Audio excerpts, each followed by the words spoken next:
Hello everyone. आप सभी का फिर से स्वागत है। ये घटना चक्र साइंस का डिस्कशन है। हम लोग बायोलॉजी को डिस्कस करें। बायोलॉजी में हमारा टॉपिक चल रहा है हिंताजन, असंक्रामक व अन्य रोग। सबसे पहले इसमें बचे हुए प्रश्नों को कवर करेंगे, लेकिन डिस्कशन को स्टार्ट करने से पहले मैं बता दूं कि इसका पीडीएफ अवेलेबल है। अगर आपको पीडीएफ चाहिए तो Telegram channel, Telegram quiz group या चैनल के कम्युनिटी बॉक्स में जाइए, वहां पर इसके रिगार्डिंग में इंफॉर्मेशन को अपडेट कर दिया गया है। तो चलिए 32 नंबर जो प्रश्न है इसको देखते हैं। पूछा गया है कि निम्नलिखित में से किसका उपयोग रक्त कैंसर के उपचार में किया जाता है। निम्नलिखित में से किसका उपयोग रक्त कैंसर, ब्लड कैंसर के उपचार में किया जाता है। तो इसका सही जवाब हो जाएगा, याद रखिएगा, फास्फोरस 32 और कोबाल्ट। सी और डी दोनों सही जवाब है, याद रखना है। 33 है, रक्त कैंसर यानी ल्यूकेमिया की रोकथाम में प्रयोग किए जाने वाला रेडियो समस्थानिक कौन सा है। रक्त कैंसर या ल्यूकेमिया की रोकथाम में प्रयोग किए जाने वाला रेडियो समस्थानिक है। तो याद रखिएगा सही जवाब क्या है। कुछ ही सेकंड पहले हम लोगों ने डिस्कस किया था, फास्फोरस 32 का नाम लिया था और कोबाल्ट 60 का। ठीक है, तो इसका सही जवाब हो जाएगा ऑप्शन ई, एक से अधिक। 34 कोबाल्ट 60 आमतौर पर, कोबाल्ट 60 आमतौर पर विकिरण चिकित्सा में प्रयुक्त होता है क्योंकि यह उत्सर्जित करता है। कोबाल्ट 60 आमतौर पर विकिरण चिकित्सा में प्रयुक्त होता है क्योंकि यह उत्सर्जित करता है। क्या उत्सर्जित करता है? ये गामा किरण जो है, गामा रे को उत्सर्जित करता है। सी ऑप्शन सही जवाब है। कोबाल्ट 60 कोबाल्ट का सिंथेटिक रेडियोधर्मी आइसोटोप है। कोबाल्ट पर न्यूट्रॉनों की बमबारी के फलस्वरूप गामा किरणें उत्सर्जित होती हैं। यही कारण है कि यह विकिरण चिकित्सा में प्रयुक्त होता है। इसका उपयोग रक्त कैंसर के इलाज में किया जाता है। 35 ट्यूमर संसूचित करने में प्रयुक्त रेडियो समस्थानिक है। ट्यूमर संसूचित करने में प्रयुक्त रेडियो समस्थानिक कौन सा है? सही जवाब हो जाएगा आर्सेनिक 74, ऑप्शन ए बिल्कुल करेक्ट ऑप्शन है। इसके बाद इसके बारे में अगर बात करें तो ट्यूमर संसूचित करने में प्रयुक्त रेडियो समस्थानिक आर्सेनिक 74 है। परिसंचरण तंत्र में रक्त के थक्के का पता लगाने के लिए सोडियम 24 का, रक्त कैंसर के उपचार में कोबाल्ट 60 और जीवो पौधों एवं जंतुओं के अवशेषों का पता लगाने के लिए कार्बन 14 का प्रयोग किया जाता है। 36 ट्यूमर की पहचान के लिए प्रयुक्त रेडियोधर्मी समस्थानिक है। ट्यूमर की पहचान के लिए प्रयुक्त रेडियोधर्मी समस्थानिक है। इसका सही जवाब हो जाएगा, याद रखिएगा, आर्सेनिक 74। 37 है, मांसपेशियों में दर्द के उपचार में उपयोग किए जाने वाला विकिरण है। मांसपेशियों के या मांसपेशियों में दर्द के उपचार में उपयोग किए जाने वाला जो विकिरण है, इंफ्रारेड, ऑप्शन ए। इंफ्रारेड विकिरण या अवरक्त विकिरण का उपयोग मांसपेशियों में दर्द के उपचार में किया जाता है। इंफ्रारेड लैंप विद्युत उपकरण है जिनसे इंफ्रारेड विकिरण उत्सर्जित की जाती है। ओंकोजीन किससे संबंधित है? ओंकोजीन किससे संबंधित है? तो कर्क रोग से, ऑप्शन सी इसका सही जवाब हो जाएगा। ओंकोजीन एक असामान्य जीन है जो कि कैंसर यानी कर्क रोग के लिए उत्तरदायी होता है। इसकी पहचान SRC के रूप में की गई थी। 1970 में खोजा गया यह घटक जो है मुर्गियों में कैंसर वायरस का घटक था जिसे रॉस सर्कोमा वायरस का नाम दिया गया था। 39 शरीर में किस स्थिति को कैंसर कहते हैं? शरीर में किस स्थिति को कैंसर कहते हैं? सेलों का अनियंत्रित बहुगुणन होना, इसे स्वस्थ सेलों का दम घुटना और अंततः मृत्यु होना, इस स्थिति को कैंसर कहते हैं। C option. देखिए, कैंसर की अवस्था में सेल्स का अनियंत्रित जो है मल्टीप्लिकेशन हो जाता है, बहुगुणन होता है। ये कोशिकाएं पोषक पदार्थों की इतनी अधिक खपत करने लगती हैं कि शरीर की सामान्य कोशिकाओं को पोषक पदार्थों की पूर्ति नहीं हो पाती है। शरीर की कोशिकाएं सैने सैने यानी धीरे धीरे क्षीण होकर समाप्त होने लगती हैं और कैंसर के रोगी की मृत्यु इसी के कारण होती है। 40 नंबर, अपरूपांतरण एक प्रक्रिया है जिसके द्वारा, अपरूपांतरण एक प्रक्रिया है जिसके द्वारा क्या होता है? इसका सही जवाब हो जाएगा रक्त या लसिका तंत्र में कैंसर कोशिकाएं दूसरे स्थानों या अंगों तक फैलती हैं, बी ऑप्शन। कैंसर कोशिकाओं का शरीर के एक अंग से दूसरे निकटवर्ती अंग में फैलना अपरूपांतरण कहलाता है।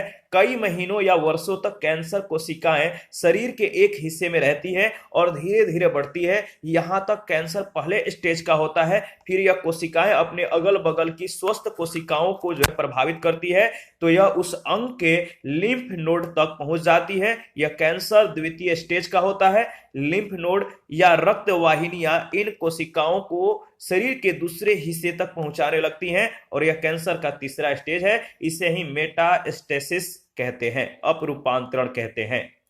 41, तीव्रता एवं प्रयुक्ता के आधार पर निम्नलिखित में से कौन सा कर्क रोग उत्पन्न कर सकता है और उसका उपचार भी करता है?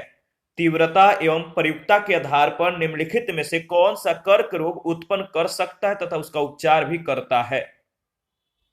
इसका सही जवाब क्या होगा? इसका सही जवाब है आयनीय विकिरण। आयनीय विकिरण, सी ऑप्शन। आयनीय विकिरण वह कारक है जो कर्क रोग उत्पन्न कर सकता है और उपचार में भी प्रयुक्त होता है। विकिरण चिकित्सा में कैंसर की कोशिकाओं और संकुचित गांठ को नष्ट करने के लिए आयनीकरण विकिरण का उपयोग किया जाता है। अनुसंधानों से स्पष्ट हो गया है कि निम्न एवं मध्यम विकिरण एक्सपोजर से कैंसर नहीं होता है, लेकिन लंबे समय तक विकिरण के प्रयोग से कैंसर हो सकता है।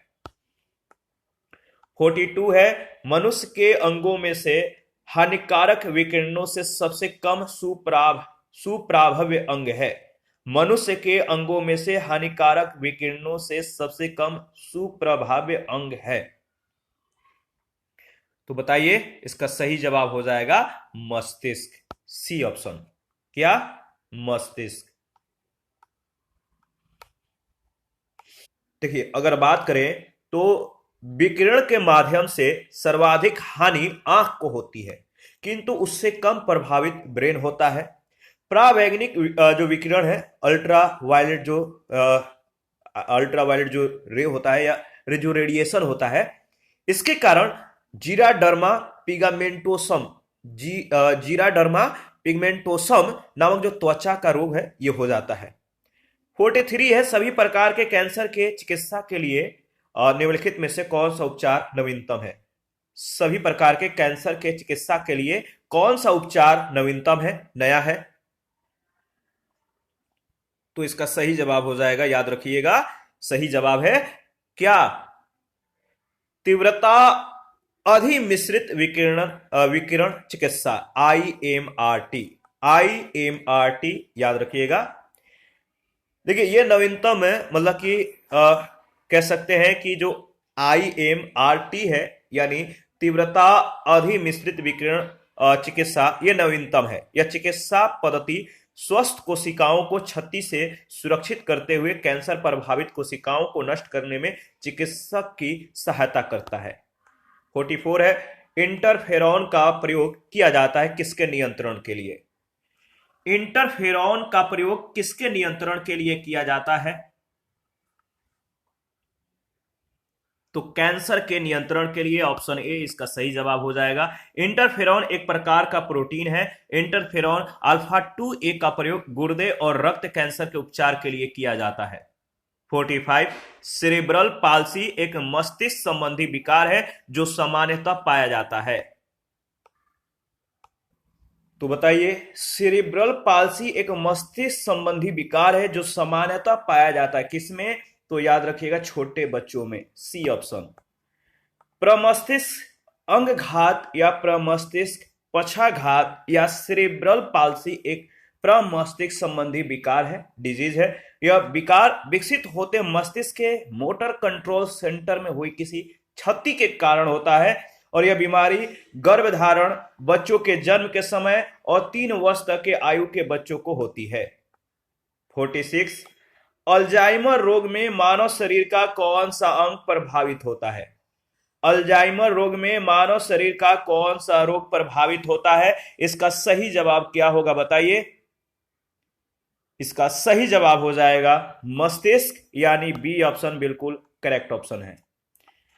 अल्जाइमर नामक रोग में मानव शरीर का प्रभावित होने वाला अंग ऑर्गन्स मस्तिष्क है, जिसमें मनुष्य की स्मरण क्षमता क्षीण हो जाती है। सामान्यतः यह रोग मनुष्यों में 65 वर्ष के बाद दिखता है। 65 वर्ष से कम आयु में भी यह रोग हो सकता है। सर्वप्रथम इस बीमारी को जर्मन न्यूरोलॉजिस्ट डॉक्टर एलोइस अल्जाइमर ने पहचाना था। अल्जाइमर रोग दो प्रकार का होता है, जिसमें एक वंशानुक्रम से प्राप्त होने वाला, जबकि दूसरा मनुष्य की बाद की आयु में प्रकट होने वाला है।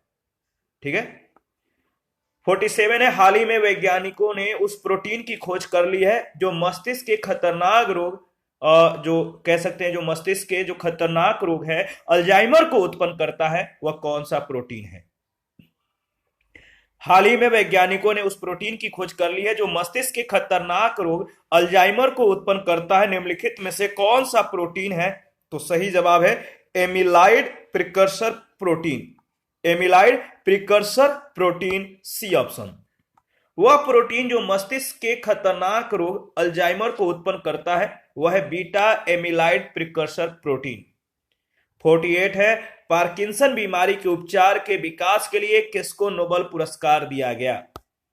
पार्किंसन बीमारी के उपचार के विकास के लिए किसको नोबेल पुरस्कार दिया गया? याद रखिएगा, सही जवाब हो जाएगा आर्विड कार्लसन।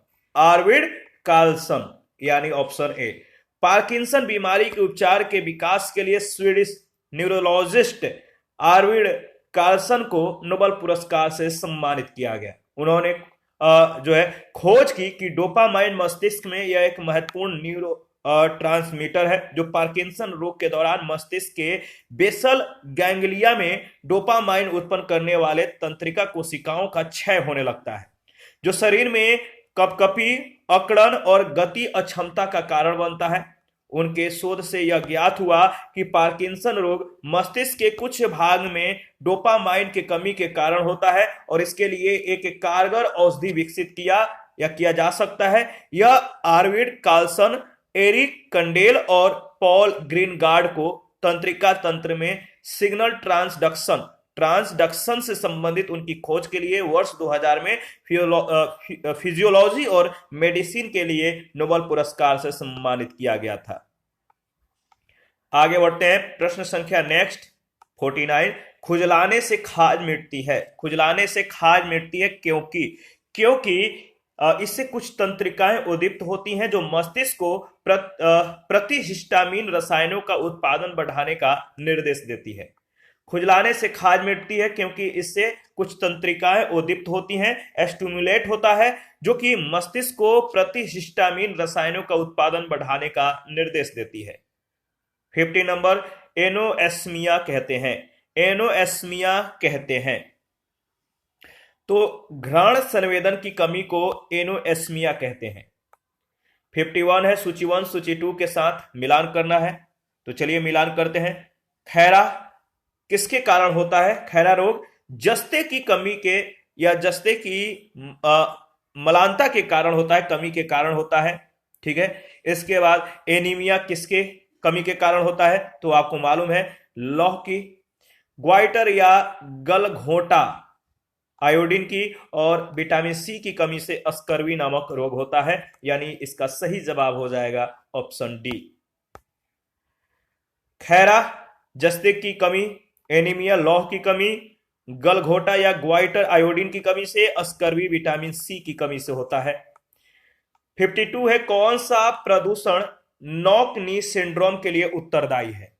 कौन सा प्रदूषण नॉक नी सिंड्रोम के लिए उत्तरदायी है?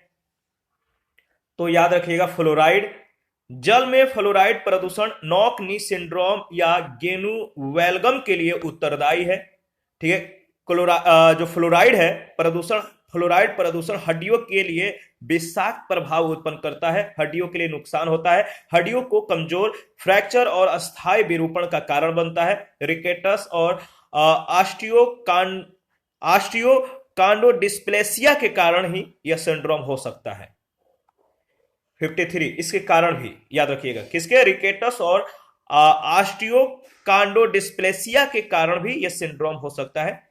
53 है, निम्न में से कौन सा सही सुमेलित नहीं है, कौन सा सही सुमेलित नहीं है। फ्लोराइड आयन का संबंध अपच से दिया गया जो कि सही सुमेलित नहीं है। डी को छोड़कर सभी सुमेलित है। ठीक है, फ्लोराइड आयन की अधिकता से दांतों की बीमारी जिसे फ्लोरोसिस कहा जाता है ये होती है, और इस बीमारी में दांतों का बाह्य आवरण प्रभावित होता है, दांतों में पीलापन आ जाता है।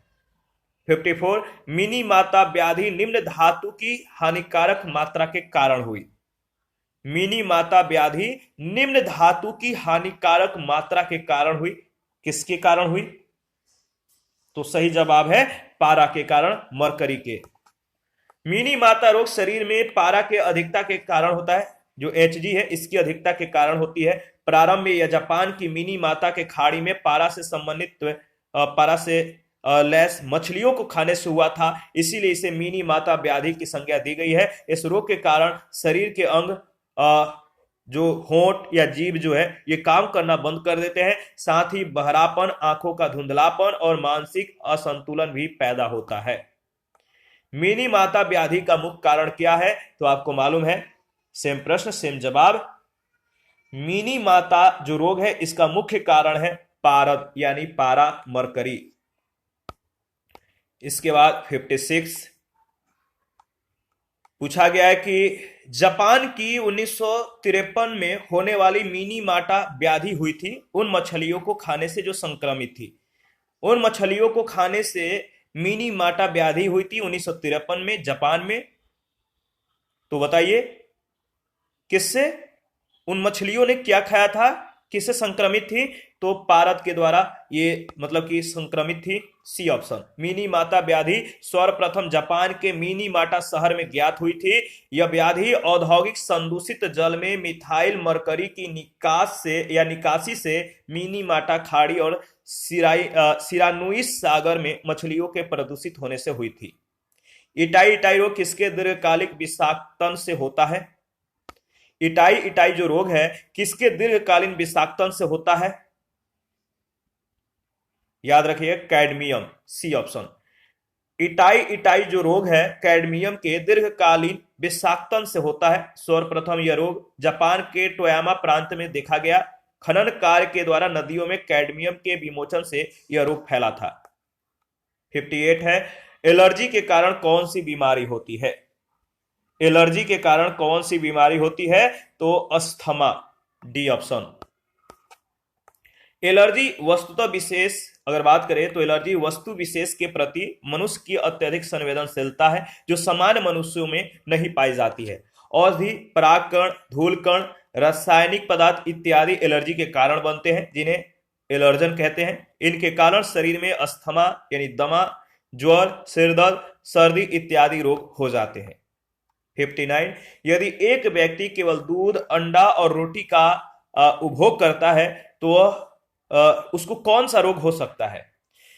कोई व्यक्ति केवल दूध, अंडा और रोटी का आहार करता है तो उसको रोग हो सकता है, बताइए, उसको स्कर्वी रोग हो सकता है। ठीक है, याद रखिएगा। व्यक्ति सिर्फ दूध, अंडा, रोटी का सेवन करता है तो उसके शरीर में विटामिन सी की कमी हो जाएगी जिसके परिणाम स्वरूप उसमें स्कर्वी रोग हो जाएगा। स्कर्वी में सबसे महत्वपूर्ण प्रभाव घावों के न भरने का होता है। इस रोग में दूसरे महत्वपूर्ण प्रभाव में हड्डी और दांतों की जो वृद्धि है वो भी रुक जाती है। 60 निम्नलिखित में से कौन सा स्कर्वी रोग के इलाज में उपयोगी है, निम्नलिखित में से कौन सा स्कर्वी रोग के इलाज में उपयोगी है, तो विटामिन सी का जो प्रचुर स्रोत है वह आंवला, सी ऑप्शन बिल्कुल सही जवाब है। स्कर्वी विटामिन सी की कमी के कारण होने वाला रोग है। यह विटामिन मानव में कोलेजन के निर्माण के लिए आवश्यक होता है। इस रोग में शरीर में खासकर जांग और पैर में चकत्ते पड़ जाते हैं। रोग बढ़ने पर मसूड़े सूज जाते हैं, फिर दांत गिरने लगता है। खट्टे रसदार फल जैसे आंवला, नारंगी, नींबू, संतरा, अंगूर, टमाटर इत्यादि विटामिन सी के अच्छे स्रोत हैं। 61 स्कर्वी रोग किस विटामिन के कमी के कारण होता है, स्कर्वी रोग किस विटामिन के कमी के कारण होता है, याद रखिएगा सही जवाब है स्कर्वी। जो रोग है वो जिस विटामिन के कमी के कारण होता है वह विटामिन सी। 62 रक्षा अनुसंधान विकास संगठन ने ल्यूकोस्किन नामक जो है एक औषधि विकसित की है। ठीक है, लुकोस्किन नामक एक औषधि डीआरडीओ ने विकसित की है। इसका इस्तेमाल किसके उपचार में किया जा रहा है? लुकोस्किन है, लुकोस्किन। तो याद रखिएगा ल्यूकोडर्मा के उपचार में लुकोस्किन नामक जो औषधि है जो डीआरडीओ ने विकसित किया है इसका प्रयोग किया जा रहा है ल्यूकोडर्मा के उपचार के लिए। लुकोस्किन ल्यूकोडर्मा के इलाज के लिए विकसित एक हर्बल औषधि है। इसे हल्द्वानी स्थित डीआरडीओ की एक प्रयोगशाला रक्षा जैव ऊर्जा अनुसंधान संस्थान के द्वारा विकसित किया गया है। यह ल्यूकोडर्मा यानी सफेद दाग का जो है एक उपचारित औषधि है। सफेद दाग एक त्वचा रोग होता है, ल्यूकोडर्मा। 63 निम्नलिखित में से कौन सा पॉली हर्बल उत्पाद रक्षा अनुसंधान एवं विकास संगठन के द्वारा विकसित नहीं किया गया है? निम्नलिखित में से कौन सा पॉली हर्बल उत्पाद रक्षा अनुसंधान एवं विकास संगठन के द्वारा विकसित नहीं किया गया है? तो याद रखिएगा नागडोर्ना यानी सी ऑप्शन। लुकोस्किन, एग्जिट तथा एमटूथ पॉली हर्बल उत्पादों का विकास डीआरडीओ के द्वारा किया गया है जो कि ल्यूकोडर्मा, एक्जिमा और दांत दर्द के उपचार में प्रयुक्त होता है। नॉगडोर्ना एक मूत्रलता रोधी औषधि है जिसका विकास डीआरडीओ के द्वारा नहीं किया गया है। आगे बढ़ते हैं नेक्स्ट प्रश्न संख्या 64। सूची 1 सूची 2 के साथ आपको मिलान करना है, तो चलिए मिलान करते हैं। मलेरिया का संबंध किससे है? तो रक्त कोशिकाओं से है। फाइलेरिया का संबंध किससे है? तो लसिका ग्रंथि से है। इंसेफेलाइटिस का जो संबंध है, इंसेफेलाइटिस या मस्तिष्क जिसे शोथ कहते हैं, इसका संबंध मस्तिष्क से है। ल्यूकेमिया, इसका संबंध बोन मैरो यानी अस्थि मज्जा से है। यानी सही जो ऑप्शन हो जाएगा ऑप्शन बी। दोबारा से अगर इसको रिवाइज कीजिएगा तो मलेरिया रक्त कोशिकाएं, फाइलेरिया लसिका ग्रंथि, इंसेफेलाइटिस यानी मस्तिष्क शोथ जो है मस्तिष्क को, और ल्यूकेमिया बोन मैरो को जो है प्रभावित करता है। 65 है, इसमें भी सूची 1 सूची 2 के साथ आपको मिलान करना है, तो चलिए मिलान करते हैं। एक तरफ व्याधि, दूसरे तरफ कारण दिया गया है। मैरेस्मस का जो कारण है वो क्या है? तो इसका सही जवाब हो जाएगा दीर्घकालीन उपवास। क्वासियोरकर का जो संबंध है प्रोटीन अल्पता। टीबी का जीवाणु संक्रमण और हेपेटाइटिस बी का जो कारण है वह विषाणु संक्रमण, यानी ऑप्शन ए इसका सही जवाब है। दीर्घकालिक उपवास या भूखमरी की अवस्था में ऊर्जा की पूर्ति के लिए शरीर में वसाओं और प्रोटीन्स की विखंडन होता है जिसके परिणाम स्वरूप वसा ऊतकों तथा पेशियों का क्षय होने लगता है और इसके विकास जो है इसके शिकार जो व्यक्ति हैं दुर्बल और कमजोर हो जाते हैं। आंखें भीतर धंस जाती है। ठीक है, ये सभी लक्षण है। बाल झड़ने लगता है, त्वचा पर झुर्रियां पड़ जाती हैं। इस रोग को मैरेस्मस का रोग कहते हैं। भारत जैसे विकासशील देशों में यह रोग बच्चों में अधिक पाया जाता है। पीड़ित बच्चों की वृद्धि रुक जाती है। भोजन में लगातार प्रोटीन्स की कमी रहे तो शरीर कमजोर हो जाता है, पेट फूल जाता है, त्वचा सूखी और पपड़ीदार हो जाती है, रोगी सुस्त और कुंठित रहने लगता है। इन्हीं सब लक्षणों को सम्मिलित रूप से क्वासियोरकर का रोग कहते हैं। क्वासियोरकर रोग में जो पीड़ित है इसको पर्याप्त मात्रा में भोजन तो मिलता है परंतु उसमें प्रोटीन की मात्रा जो है नहीं होती है। मैरेस्मस उपवास के कारण रोगी के शरीर में प्रोटीन सहित ऊर्जा के सभी स्रोतों का अभाव होता है। तपेदिक यानी टीबी जो है ट्यूबरकुलोसिस, माइकोबैक्टीरियम ट्यूबरकुलोसिस नामक जीवाणु से होने वाला रोग है। हेपेटाइटिस बी एक संक्रामक रोग है जो हेपेटाइटिस बी विषाणु के द्वारा होता है।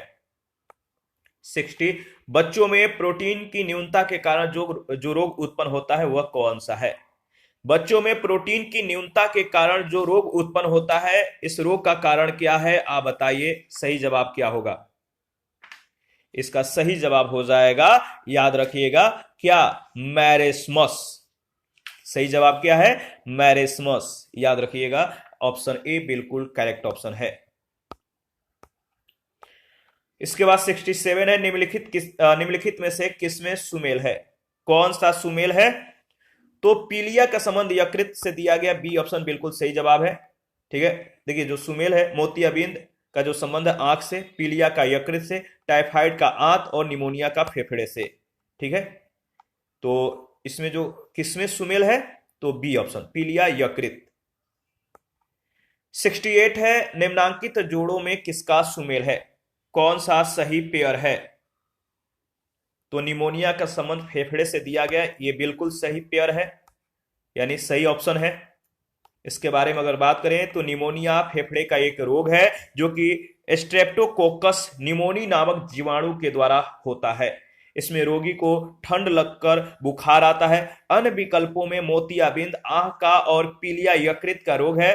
डायबिटीज इंसुलिन नामक हार्मोन के कमी से होता है। इंसुलिन का स्राव पैंक्रियाज की लंगर-हैंस की दीपिकाओं की बीटा कोशिकाओं के द्वारा किया जाता है। अबिंदुकता एक बीमारी है, अबिंदुकता एक बीमारी है किसकी, तो याद रखिएगा आंखों की। आंखों की जो बीमारी है वो है अबिंदुकता। अबिंदुकता आंखों से जुड़ी एक बीमारी है। इस रोग से प्रभावित व्यक्ति की दृश्यता में कमी आ जाती है, वह ऊपर नीचे दाएं बाएं की वस्तुओं को सही रूप से देख नहीं पाता है। इस बीमारी से मुक्ति के लिए बेलनाकार लेंस का प्रयोग किया जाता है। मायोपिया किस अंग का दोष है, मायोपिया किस अंग का दोष है, सही जवाब क्या होगा, सही जवाब है नेत्र का। मायोपिया नेत्र से संबंधित जो है दोष है। मायोपिया या निकट दृष्टि दोष आंखों में होने वाली एक समस्या है जिसमें निकट की वस्तु साफ साफ दिखती है पर दूर की वस्तु स्पष्ट नहीं दिखाई पड़ती। जिन लोगों को 1.2 मीटर की दूरी के बाद चीजें धुंधली दिखाई देती हैं उन्हें इस समस्या से प्रभावित माना जाता है।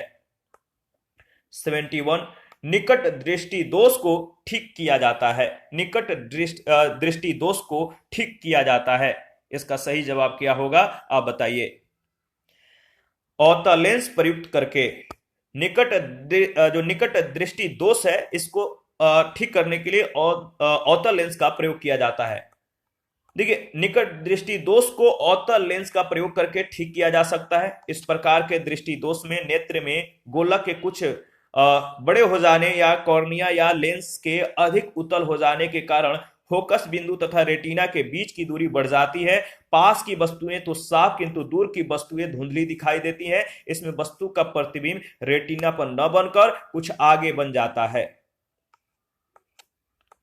72 दृष्टि दोष मायोपिया वाला व्यक्ति देख सकता है, दृष्टि दोष मायोपिया वाला व्यक्ति देख सकता है कहां की वस्तु को, तो याद रखिएगा नजदीक स्थित वस्तु को वो स्पष्ट रूप से देख पाएगा। ठीक है, लेकिन नजदीक की वस्तु को स्पष्ट रूप से वो देख सकता है, दूर की वस्तु को वो स्पष्ट रूप से नहीं देख पाता है। ऑप्शन ए इसका सही जवाब है। 73 दूर दृष्टि दोष से पीड़ित व्यक्ति को कठिनाई होती है, बताइए दूर दृष्टि दोष से पीड़ित व्यक्ति को कठिनाई होती है। दूर दृष्टि दोष से पीड़ित व्यक्ति को दूर की वस्तु स्पष्ट रूप से दिखाई देती है लेकिन नजदीक की वस्तु जो है, पास की वस्तु जो है वो देखने में असक्षम हो जाता है, सक्षम नहीं होता है, तो स्पष्ट देखने में इसको कठिनाई होती है। दूर दृष्टि दोष को हाइपरमेट्रोपिया कहते हैं, हाइपरमेट्रोपिया, और इससे पीड़ित व्यक्ति को पास की वस्तु को स्पष्ट देखने में जो है कठिनाई होती है। इसमें सिर्फ दूर की वस्तुओं को ही साफ देखा जा सकता है क्योंकि पास की वस्तुओं से आई प्रकाशिकीय किरणें अपवर्तन के बाद केंद्रीभूत होने से पहले ही दृष्टि पटल पर पड़ जाती है, यानी फोकस बिंदु दृष्टि पटल के पीछे हो जाता है। इस प्रकार के दृष्टि दोष में नेत्र गोलक का व्यास कम हो जाता है और इसके उपचार के लिए उत्तल लेंस का चश्मा लगाया जाना चाहिए। इसके बाद 74 आंख के किस भाग में अंध बिंदु या पित्त बिंदु पाए जाते हैं, आंख के किस भाग में अंध बिंदु या पित्त बिंदु पाए जाते हैं,